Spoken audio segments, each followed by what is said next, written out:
Hey, kamusta ang lahat? So dito tayo ngayon guys. So, habang hinihintay natin yung gate na mag-open no sa baba no. So dito muna tayo guys sa pinaka Infinity Fall nila no. Kung makita natin guys, ito yung pinaka view natin sa harapan no. Ayan guys. Yan ang pinaka swimming pool nila no. O kung makikita mo.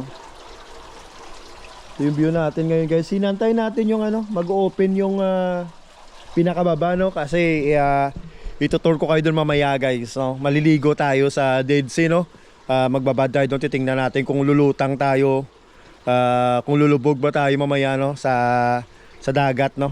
So ito yung pinaka view natin guys no, pakita ko lang sa inyo guys. Napaka ganda ng umaga ngayon no, kita natin yung nature ba, na makikita mo yung tunog ng ibon, tapos napakatahimik, very relaxing talaga no. Kaya lagi natin tatandaan no, na sa anumang hamon ng buhay no, there are times na magkaroon din tayo ng relaxation no, na makita natin na ang Diyos laging nandiyan sa atin no. So wag tayo masyadong maproblema sa situation natin no. So trust in the Lord lang mga kapatid.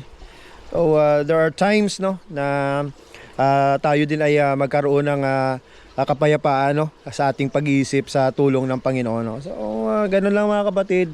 Wag lang tayong mawala ng pag-asa no, na magtiwala sa Diyos. Lagi tayong magtiwala sa Diyos mga kapatid. Tingnan mo yan no. Yung view na yan no, makikita mo. Napakaganda. Tingnan mo kung gaano kabuti ang Diyos. Napakabuti ng Diyos. So tiwala lang tayo sa Kanya no. Wala imposible sa Diyos mga kapatid. Kaya trust the Lord always. So ito lang tayo. Mamaya bababa tayo doon no. Good morning, good morning, good morning. Napakatahimik. Tingnan mong ibon no. Yung ibon nga, tingnan mo ha. Tingnan mo yung mga ibon no, hindi sila nag-alala no. Napakaganda ng buhay nila no. Hindi sila nag-alala, pinapakain sila ng ating Ama. Kaya sa ating buhay guys no, kung meron tayo matuto tayo makontento no. So trust in the Lord always. So dito na lang tayo, magtatapos yung ating video sa umagang ito. Napakapayapang umaga dito sa Dead Sea. So hope, safe ang lahat. At tayo ay pinagpala ng Diyos no. So, maraming salamat sa lahat sa inyong pag-view lagi, sa pagsuporta ng aking vlog dito sa Facebook at saka sa YouTube no. So ingat lahat at more vlogs no, more videos to come no. Mamaya mag-upload tayo. So dito muna tayo, relaxation muna tayo. Sarap mag-relax guys. Kaya ano man ang hamon ng buhay natin, lagi lang tayong mag-relax.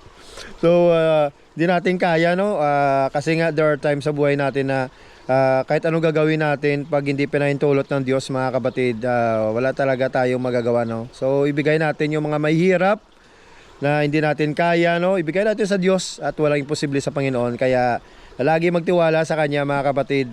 Always meditate His Word day and night. Kaya pagkapala ng Diyos mga kapatid, at ang Kanyang katalinuhan, ang wisdom, knowledge ng Diyos ay bibigay sa atin no, at tayo ay makapagkaroon ng lunas sa situation ng buhay natin. Kaya tingnan mo, napakatahimik, payapa no. So peaceful ngayon dito mga kapatid sa bansang Amman.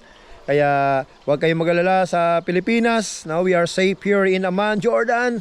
Maraming salamat sa Diyos no. Mayroong kapayapaan ngayon.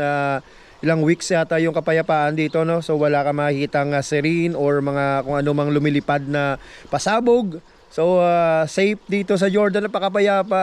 Thanks God sa keeping safe always ang bansang Jordan no.